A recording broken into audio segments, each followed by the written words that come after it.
Yo, yo, yo. I think we're live. What's going on, friends? How y'all doing? Happy Friday! It's freaking Friday, y'all. Poggers. Just gotta make sure that looks like we're good on YouTube and Twitch. So let's start practicing. There we go. Oh, hope y'all are having a wonderful week. End of the week. Some might call it the weekend. Some might. I might not.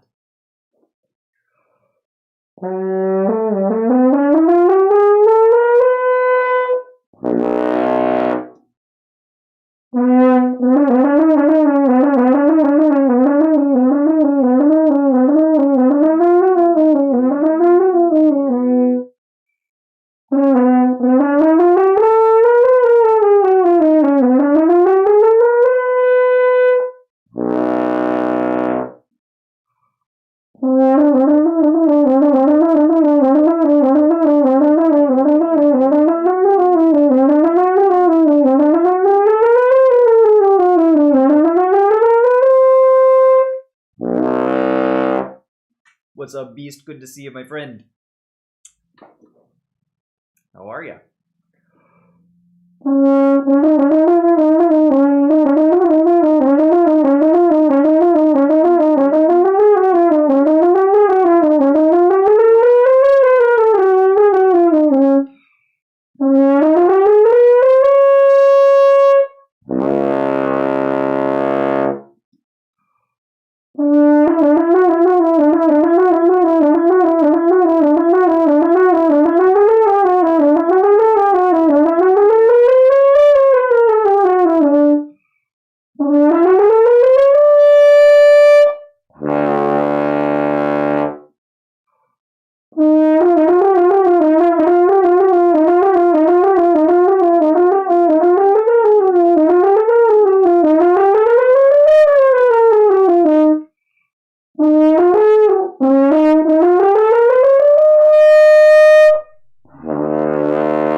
We're live and we're warming up is what's going on today.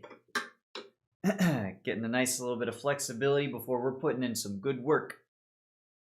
We're going to go for full 2 hours. We're going to run through, I've got Strauss 1 concerto, probably honestly the whole thing, because we'll do the first movement for recital practice and then second movement and third just because they're fun. Got a lot of excerpts to run through, a lot of other exercises and things to get to. So today's going to be a full day of work. Super excited. And it feels good. The work feels good. Like I've been saying this probably a lot for the past few weeks, but I feel like I've been playing pretty dang well for the last few weeks. Things are like these harmonic series exercises were not going nearly as well. And this is just, I'm not even warmed up right now. Like, this is crazy. Yo, what is up?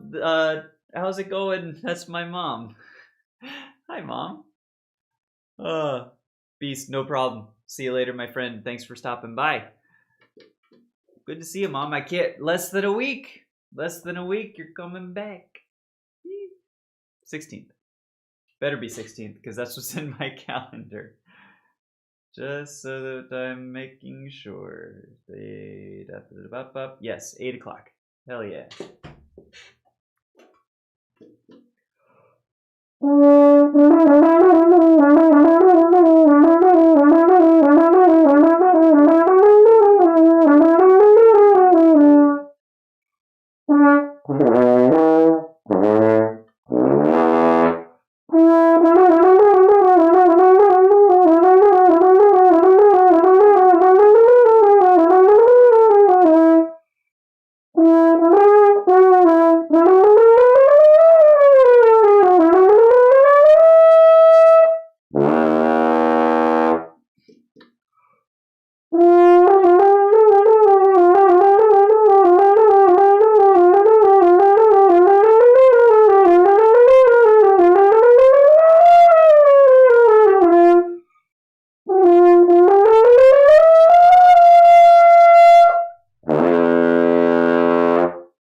Yo, Porky, what's going on? Thanks for the tips yesterday. Starting to sound nice, and that's a great feeling. Dude, I love that. Congrats. That's welcome to this journey, dare I say, because it is a journey. That's so if you've been doing the Carusos and looking into those things, that's basically what I've been doing for about 4 to 5 months since top of the year, maybe a little bit before. And it's been transformative, absolutely huge for my playing. So hopefully it does the same for you. I'm excited for you. Hell yeah. All right. So that's the harp flexies. What do we want to do? What else? What other flexibilities? I know the flexibilities. A little bit of the schmores. And honestly, we should do these with a click. Something like that.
That dang B flat series, because it's right where my break begins.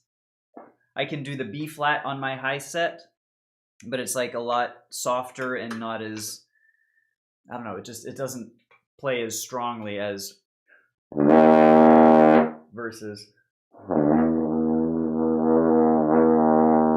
you know, it's much softer and not as, I can't like push air into that note without losing it.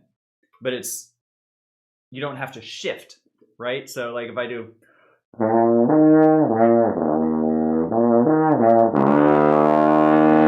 versus actually bringing my corners down and leaning into that low set. So something I'm still working on is that exact shift. It's professor time, some might say. That's a woot and a half. What's good, my dude? Happy Friday.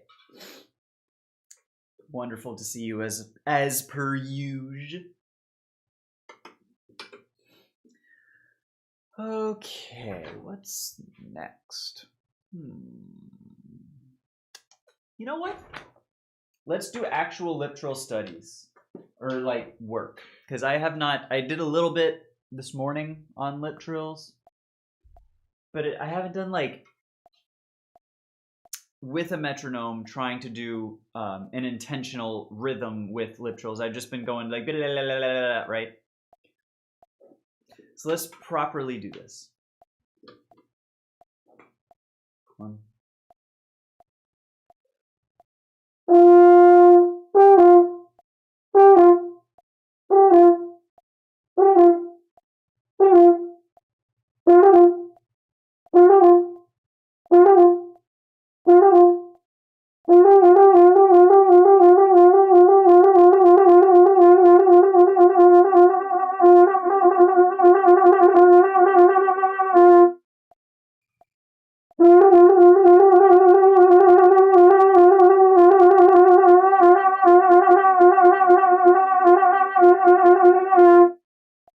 Oh, it's so crazy.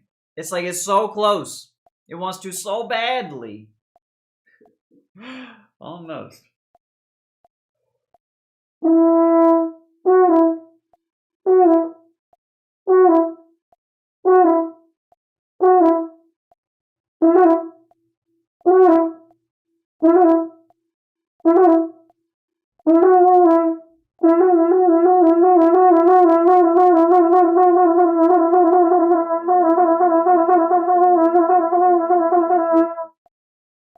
I was trying to do pentuplets there. I was not trying to just speed up.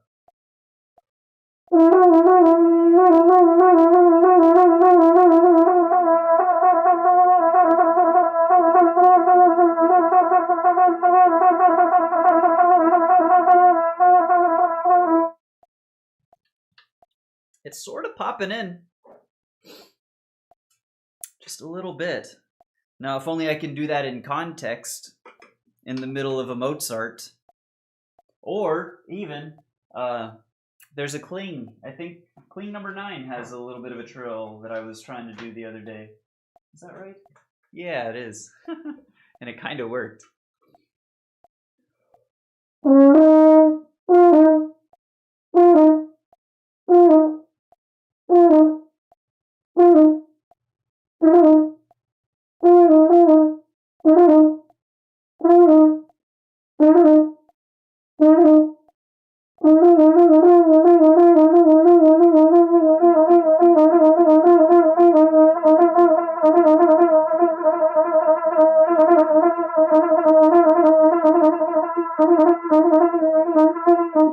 That might be it.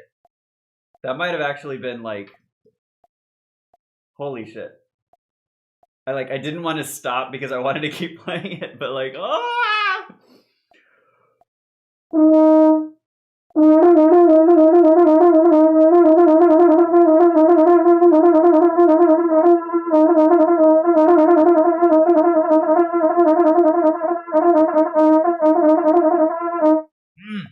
Oh, that's so close. What's good, Henry? Good to see you, my friend. How are you? Happy Friday. We're this close to a lip trill, my guy. Oh, it's so close. It's been 13 minutes and already I can tell it's going to be a good day. And I hope it is for you too.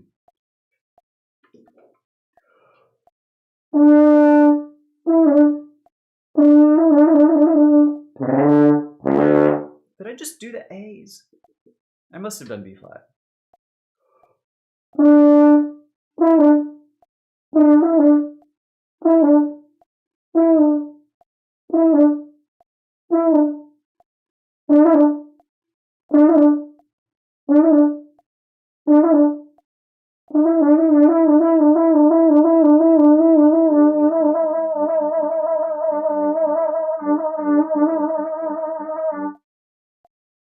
I'm trying to do pentuplets. I swear to God, I'm doing like I'm trying to do that, but it's going on like without me.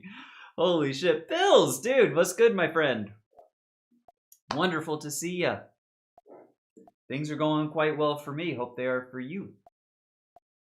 Hope you're having a wonderful end to your week and a great weekend ahead. I tell you, I've got a lot of fun. I'm so excited for this weekend. One, because I get to work on the house a lot. But tonight there's an open rehearsal for the local symphony, which is always a great time. So get to do that and spend a lot of time with my girlfriend. It was her birthday yesterday. We got a whole birthday weekend.